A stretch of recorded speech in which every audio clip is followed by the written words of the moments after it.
Panalo nga po ang Gilas sa kanilang gold medal game laban sa kupunan ng Jordan.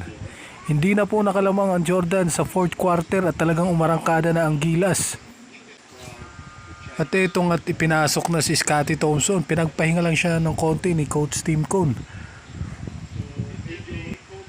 At sa 7 minutes mark, itong pumupuntos pa rin ang paisa-isa ang Jordan sa pamamagitan ng mga free throws. Ayan po, pasok parehas ang tira ng kanilang naturalized player ng Jordan po. At sa review nga po ay mukhang bola ng Team Gilas. Nag-request po sila ng review dyan. At ayan nga po, setup na naman ng Team Gilas. Ayan po si Japet tumira. May kasamang foul po yan pero hindi po pumasok yung kanyang tira. So another free throw po para kay Japet Aguilar. So ayun.